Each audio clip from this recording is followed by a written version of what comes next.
Yesterday, there was a quorum H at the Senate. This is some of the sentiments from the senators, including Mngatana himself. Listen. We were not elected as senators to come in Nairobi and catwalk. We were elected to come to this house so as to discharge business. And the two motions that the chair of this committee has requested that we defer the division are critical motions that are speaking to and giving the National Treasury an opportunity to give our counties money. Madam Speaker, in view of this, how would the entire opposition, end to end, including the leader of the majority, leader of the minority, his deputy, the whip, the deputy whip, how can all of them, plus their members, be out of the House, apart from the distinguished senator of Kisumu, Professor Tom Ojianda, and the distinguished senator, Crystal Asige? How can they be the only ones who are remembering that we were elected to come here so as to represent counties and protect their interests? And there is no greater expression of protecting that interest than giving them money to remain functional. We should consider moving a motion of suspension against the entire minority so that the voters of Kirifi, so that the voters of Vihiga, the voters of Nairobi should know that they have elected people who cheat them during rallies, that they are fighting for them when they are actually catwalking here in Nairobi.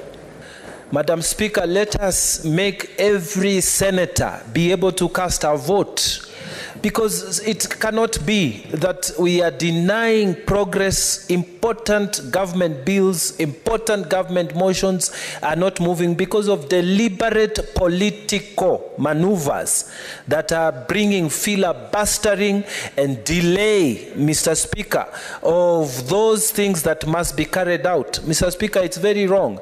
We've been advised that some of these things have time limitations. The chairman here made people to work, the chairman of the finance committee made people to work day and night to bring this motion so that we can be within time. He moves the motion, and then at the time of voting, people just walk out because people know they are in a delegation. Madam Speaker, let us be fair to all of us, and going to the future, we should look at how we can review the voting within this. It should not be delegation voting. We should all vote, Mr. Speaker. Sifuna, did you sabotage the Senate sittings and catwalk like Halwale is saying? You know, when I watched what Halwale was saying, I was really amused. First of all, I'm not sure that as a Bukusu man I can pull off a catwalk. And the most cynical thing is that this is the clearest case of hypocrisy from Halwale.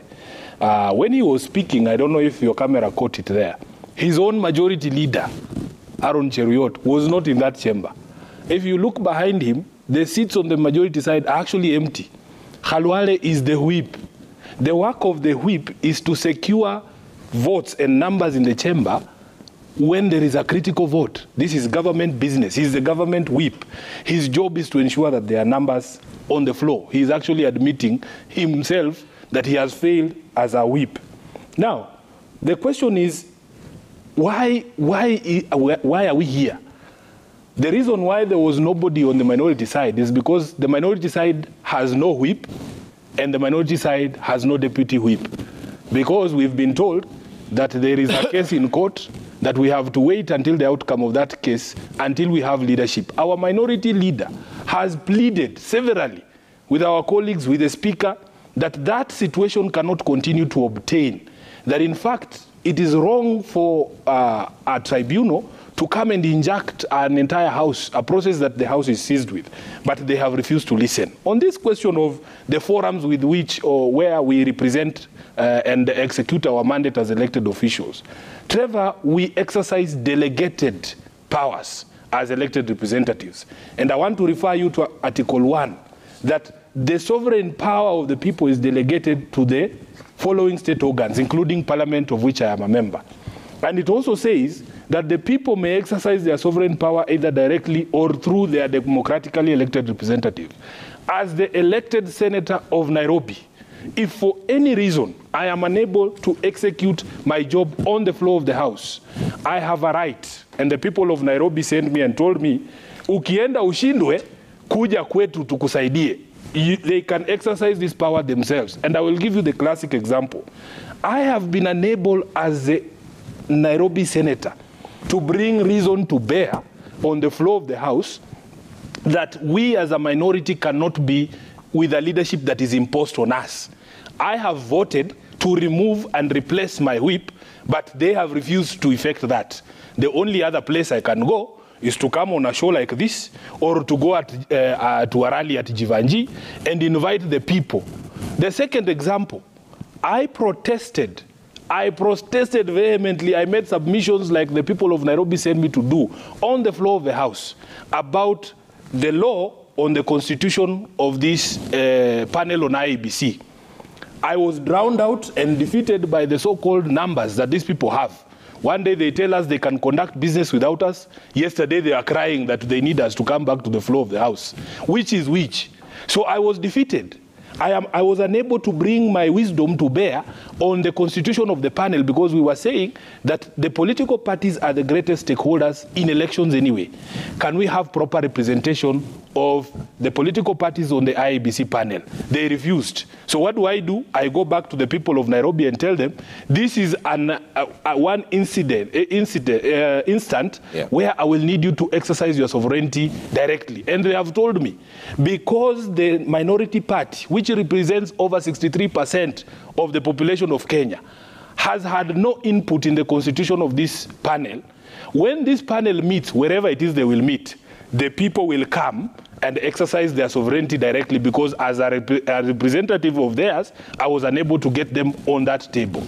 So Trevor, what you see in the Senate, and this matter has gone on for too long, I have said it here, that we have allowed the Senate to degenerate into a circus. That in fact we have become people who do not observe our own standing orders. Yesterday I saw something that I've never seen in my life, that a speaker, the other day, I think it was Wednesday, that a speaker comes with a written admonishment of all senators, anatusomea kama watoto when we are seated there. And when I rise to speak on it, the majority side will say, oh, Sifuna is questioning a ruling of the speaker. It's ridiculous. How can I sit there?